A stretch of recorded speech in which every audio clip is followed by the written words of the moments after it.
Hi friends फैमटेड kitchen हाउसे सकलके स्वागत जानिए आमी नंदिनी आज आपनादेर साथे शेयर करब ग्रेभि चाउमिनेर रेसिपि। छोटो थेके बड़ो सकलेई किन्तु भीषणभावे पछंद करेन रेस्टुरेंटेर एई रेसिपिटी। आजके सेई रेसिपिटी आमी आपनादेर साथे शेयर करब। सन्ध्याबेलार जलखाबारे अथवा रातेर डिनारेও किन्तु एई रेसिपिटी राखा जेतेई पारे। खूबই স্বাস্থ্যকর এই রেসিপিটি शेष पर्यन्त देखार अनुरोध रइल। रेसिपिटी यदि भालो लेगे थाके आमार चैनलके सबस्क्राइब करे आमार पाशे थाकार अनुरोध रइल आपनादेर सकलेर काछे। आर पाशे थाका बेल आइकनटी अने सेट करे देबेन जाते नतुन कोनो रेसिपि आपडेट करले तार नोटिफिकेशन सबार आगे आपनादेर काछे पौঁছে যায়। ताहले चलुन देरी ना करे झटपट शुरू करे देওয়া যাক आजकेर रेसिपि ग्रेभि चाउमिन। आमी एखाने निये निয়েছি 200 ग्राम मतो चिकेन छोटो छोटो पिस करे किউব करे केटे निয়েছি। নিয়ে নিয়েছি 200 গ্রাম মতো চিংড়ি মাছ ছোট ছোট টুকরো করে কেটে নিয়েছি যেহেতু চিংড়ি মাছগুলো একটু বড় সাইজের ছিল। আর নিয়ে নিয়েছি দুটো ডিম। এই তিনটে উপকরণের মধ্যে আমি অল্প অল্প করে কালো গোলমরিচের গুঁড়ো দিয়ে দিচ্ছি। যেটাই যতটা পরিমাণ সেই আন্দাজেই কিন্তু আমি গোলমরিচের গুঁড়ো দিয়ে দিলাম আর দিয়ে দিচ্ছি পরিমাণ মতো লবণ। তিনটে উপকরণেই কিন্তু একই জিনিস দিয়ে আমি ম্যারিনেট করে নেব। তো প্রথমে আমি মাংসটাকে লবণ আর গোলমরিচ গুঁড়ো দিয়ে ম্যারিনেট করে নিচ্ছি। আর আমি চিকেন পিসগুলোকে একদম ছোট ছোট কিউব করে কেটে নিয়েছি। আপনারা আপনাদের পছন্দ মতো আকারে কিন্তু কেটে নিতে পারেন। এবার চিংড়ি মাছগুলোকেও ম্যারিনেট করে নেব গোলমরিচ আর লবণ দিয়ে। যেহেতু চিংড়ি মাছগুলো একটু বড় সাইজের ছিল তো সেই কারণে আমি ছোট ছোট টুকরো করে নিয়েছি। যদি আপনারা ছোট চিংড়ি ব্যবহার করেন সেক্ষেত্রে খোসা ছাড়িয়ে চিংড়ি মাছগুলোকে গোটাও রাখতে পারেন। আর আমি মাথাটাকে বাদ দিয়ে দিয়েছি চিংড়ি মাছের। আর এবার ডিমটাকে বেশ ভালো করে ফেটিয়ে নিচ্ছি। ডিমটাকে ফেটানো হয়ে গেছে, এবার এগুলোকে সাইড করে রেখে দেব। এখানে আমি চাউমিনটাকে বেশ ভালো করে লবণ আর তেল দিয়ে সেদ্ধ করে নিয়েছি। তারপর বেশ ভালোভাবে সেদ্ধ হয়ে গেলে একটু সাদা তেল বেশ ভালোভাবে মাখিয়ে রেখে দিয়েছি। এতে করে চাউমিনগুলো কিন্তু একদম নরম তুলতুলে থাকে, একটুও কিন্তু শক্ত হয়ে যায় না।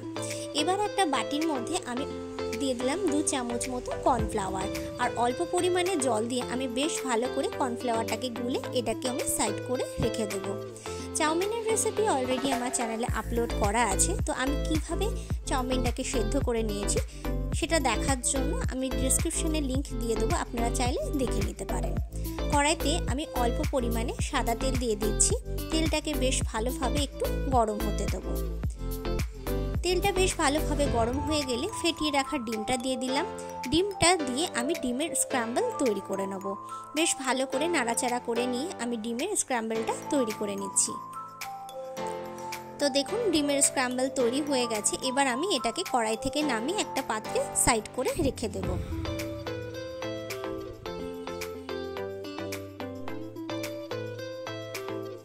ডিমটা তুলে নেওয়ার পর ওই কড়াইতেই আমি দিয়ে দিচ্ছি পরিমাণ মতো সাদা তেল। যেহেতু নুডলসটাকে সেদ্ধ করে নেওয়ার পর অলরেডি আমি তেল মাখিয়ে রেখে দিয়েছিলাম, তো সেই কারণে অল্প পরিমাণ তেল দিলেই কিন্তু এই নুডলসটা ভাজা হয়ে যাবে। যেহেতু নুডলসগুলোতে তেল লাগানো আছে তো সেই কারণে নুডলসগুলো কিন্তু একটা আরেকটার গায়ে লেগে যাবে না আর কড়াইও লেগে যাওয়ার সম্ভাবনা কম থাকে। ভালোভাবে তেলের মধ্যে নাড়াচাড়া করে নিয়ে এর মধ্যে আমি দিয়ে দিচ্ছি পরিমাণ মতো গোলমরিচের গুঁড়ো, দিয়ে দিচ্ছি পরিমাণ মতো লবণ। যেহেতু লবণ দিয়েই নুডলসগুলোকে সেদ্ধ করেছি তো সেই কারণে বুঝে লবণটা ব্যবহার করতে হবে। দিয়ে দিচ্ছি অল্প পরিমাণে একটু চিনি আর দিয়ে দিচ্ছি 1 চামচ মতো একটু সয়া সস। এই সমস্ত উপকরণ দিয়ে চাউমিনটাকে বেশ ভালো করে ভাজা ভাজা করে নেব।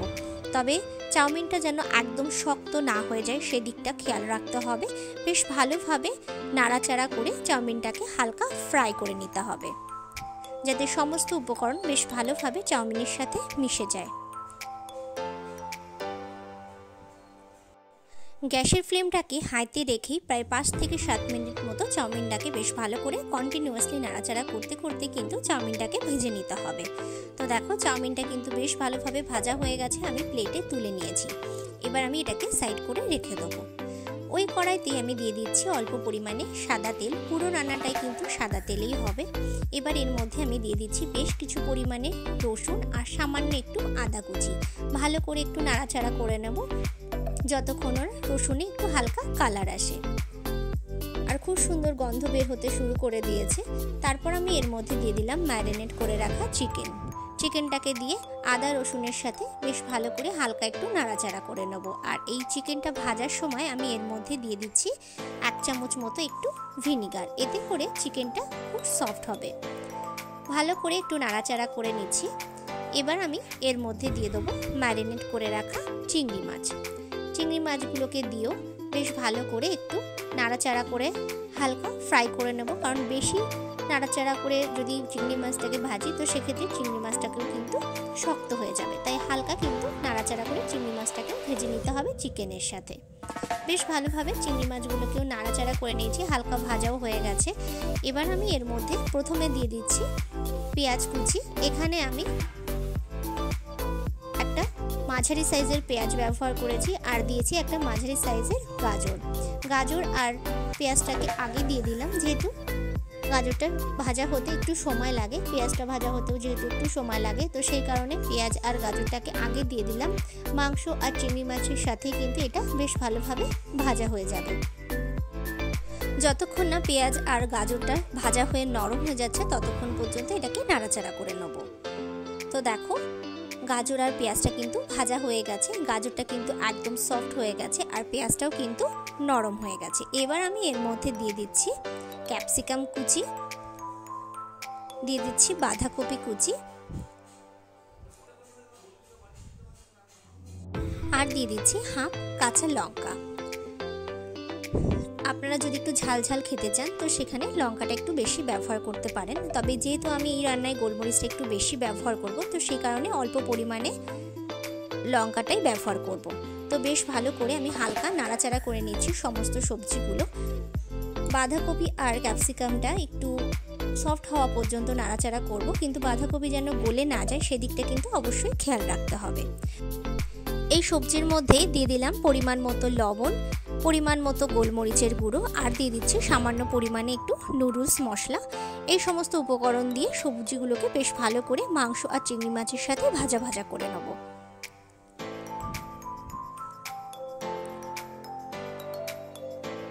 তিন চার মিনিট মতো হাই ফ্লেমে রান্না করলেই কিন্তু এই সমস্ত সবজিগুলো ভাজা ভাজা হয়ে যাবে, যেহেতু গাজর আর পেঁয়াজ অলরেডি ভাজা হয়ে গেছে। তো দেখো সবজিগুলো বেশ ভালোভাবে ভাজা হয়ে গেলে ডিমের স্ক্র্যাম্বলটাও দিয়ে দিলাম আর দিয়ে দিচ্ছি 1 কাপ মতো চিকেন স্টক। অল্প পরিমাণে চিকেন আমি সামান্য পরিমাণে লবণ, আদা আর এলাচ দিয়ে সেদ্ধ করে নিয়েছি, সেই স্টকটাও আমি এর মধ্যে দিয়ে দিলাম আর দিয়ে দেবো এখানে আরও 1 কাপ মতো জল। যেহেতু গ্রেভি নুডলস তো সেই কারণে গ্রেভিটা তৈরি করার জন্য আমি পরিমাণ মতো জলই ব্যবহার করলাম। এবার ঢাকা দিয়ে আমি বেশ কিছুক্ষণ রান্নাটা হতে দিয়েছি। তো দেখো বেশ ভালো করে আমি ফুটিয়ে নিয়েছি, বেশ ভালো করে একটু নাড়াচাড়া করে মিশিয়ে নিচ্ছি। সবজিগুলো কিন্তু সম্পূর্ণ বেশ ভালোভাবে সেদ্ধ হয়ে গেছে। আর বাঁধাকপিটাকে খেয়াল করো, বাঁধাকপিটা কিন্তু সেদ্ধ হয়েছে অথচ প্রত্যেকটা পিস কিন্তু একদম গোটা গোটা আছে। এই দিকটা কিন্তু খেয়াল রাখতে হবে যাতে বাঁধাকপিটা একটু গোটা গোটা থাকে, তাহলে দেখতেও ভালো লাগে। তো এবার গ্যাসের ফ্লেমটাকে হাইতে দিয়ে আমি একটু ফুটিয়ে নেব। তো তার আগে আমি এর মধ্যে দিয়ে দিচ্ছি আরেক গোলমরিচের গুঁড়ো, ভালো করে একটু নাড়াচাড়া করে মিশিয়ে নিচ্ছি। বেশ খানিকক্ষণ ফুটিয়ে নিতে হবে এই গ্রেভিটাকে, তাহলে কিন্তু টেস্টটা ভীষণই ভালো আসে। এবার যে কর্নফ্লাওয়ারটা গুলে রেখেছিলাম সেটাকে অল্প অল্প করে দুবারে দিয়ে আমি বেশ ভালো করে একটু নাড়াচাড়া করে মিশিয়ে নেব, এতে করে গ্রেভিটা ঘন হয়ে যাবে।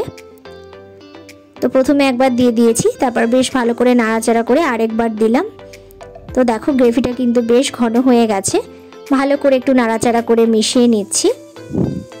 তো দেখো গ্রেভিটা কিন্তু একদমই রেডি। ভালো করে একটু নাড়াচাড়া করে মিশিয়ে নিচ্ছি। এবার আমি এই গ্রেভি নুডলসটাকে সার্ভ করে দেবো। তো এই নুডলসটাকে কিভাবে সার্ভ করব চলো এখন সেটাই দেখে নেওয়া যাক। গ্রেভিটা কিন্তু একদমই রেডি হয়ে গেছে, এর থেকে বেশি আর ফোটাবো না, তাহলে কিন্তু গ্রেভিটা বেশি ঘন হয়ে যাবে। তো এবার আমি সার্ভ করছি। প্রথমে যে নুডলসটাকে ফ্রাই করে রেখেছিলাম সেই নুডলসটাকে দিয়ে দিচ্ছি প্লেটের উপরে। যে প্লেটে আমি নুডলসটা সার্ভ করব ঠিক সেই প্লেটেই আমি নুডলসটাকে দিয়ে দিচ্ছি। এবার আমি ওপর থেকে দিয়ে দিচ্ছি যে গ্রেভিটা তৈরি করেছি সেই গ্রেভিটা। আজকের এই রেসিপিটা আপনারা বাড়িতে ঠিক এইভাবেই ট্রাই করে দেখতে পারেন। আশা করছি আপনাদেরও ভীষণ ভালো লাগবে। আমরা অনেকেই কিন্তু এই গ্রেভি নুডলস রেস্টুরেন্টে গিয়েই অর্ডার করে থাকি, আর এটা খেতে কিন্তু অসাধারণ লাগে। খুবই হেলদি একটি রেসিপি। আমি ওপর থেকে একটু গোলমরিচের গুঁড়ো আর একটু চিলি ফ্লেক্স ছড়িয়ে দিচ্ছি। তো আজকের রেসিপিটি কিন্তু একদমই রেডি সার্ভের জন্য। রেসিপিটি একবার হলেও বাড়িতে ট্রাই করা দেখার অনুরোধ রইল। আশা করছি আপনাদেরও ভীষণ ভালো লাগবে। রেসিপিটি বাড়িতে ট্রাই করে আমাকে কমেন্ট করে জানাতে ভুলবেন না যে আজকের রেসিপিটি আপনাদের কেমন লাগলো। রেসিপিটি যদি ভালো লেগে থাকে লাইক করবেন, শেয়ার করবেন। সকলে ভালো থাকুন, সুস্থ থাকুন এই কামনা নিয়ে এখানেই শেষ করছি। আবারও ফিরে আসবো নতুন কোনো রেসিপির ভিডিও নিয়ে। ভিডিওটি শেষ পর্যন্ত দেখার জন্য অসংখ্য ধন্যবাদ।